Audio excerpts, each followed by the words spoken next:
Today we're continuing our look at all the Star Wars Visions shorts with the 6th episode, T0-B1.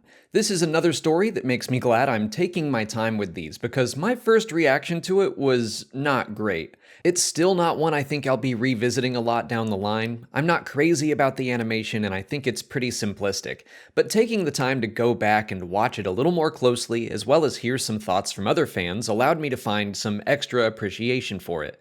Because I think T0-B1 does a good job at really exploring what it means to be a Jedi. T0-B1 dreams of becoming a Jedi Knight so he can protect the galaxy by fighting evil, taking on Imperial walkers, and even Star Destroyers single-handedly with his lightsaber. His creator, Mitaka, chides him for dreaming of adventure and excitement and says that being a Jedi is not as glamorous as it is in your dreams. T0-B1 has good intentions, but he wants to run off and be a Jedi for himself, not for others. He wants to be a big, bombastic hero racing across the galaxy, when at this moment he can do a lot of good for the planet he's already on. Mitaka reminds him to be mindful of the distant future, yes, but also the immediate future.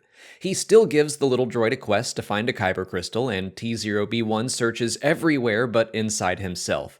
Yeah, we learn that the crystal was inside him all along. Like I said, this story isn't all that subtle, but I think it's a good representation of the fact that becoming a Jedi is often an internal struggle. It's about becoming the best version of yourself and beating your own inner darkness. And of course, T0-B1 does find his crystal after succeeding in his father figure's goal of helping the planet he is on.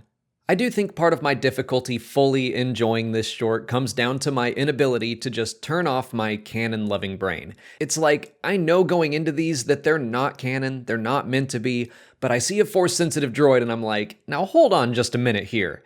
It's hard for me to shut that side of my brain down and just sit back and enjoy the ride.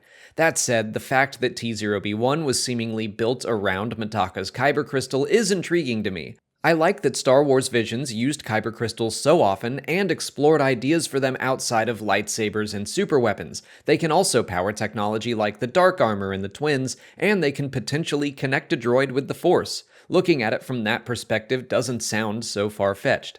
In hindsight, the crystal being hidden inside T0-B1 has some good emotional weight behind it as well. When the Inquisitor comes, Mitaka leaves his lightsaber with his little droid son because he has no use for it, and he's not about to take the crystal back, and he goes to what he surely knows will be his death with the knowledge that the next generation will live on.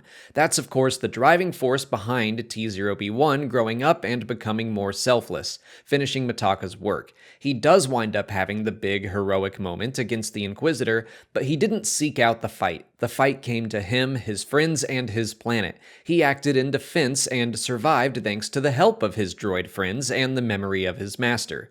With the planet safe and starting to flourish, Toby hops in his ship to explore the galaxy, not to seek out excitement, adventure, and battles, but to help other planets in need, because that's what Jedi do.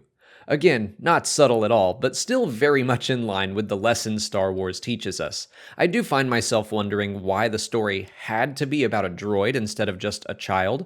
It certainly makes more sense for the kyber crystal reveal, but I also think it's a good reminder that heroes can rise up from unlikely places. I was just whining about a droid becoming a Jedi, but maybe that was what Science Saru was going for. Anyone can be a hero regardless of their origins. But what did you think of T0-B1? Let me know in the comments. If you haven't already, please like this video, subscribe to the channel, follow us on TikTok, Twitter, Instagram, and Facebook, and consider checking out our Patreon page where we've got audio commentaries for each Visions short. As always, thanks for watching, and may the Force be with you.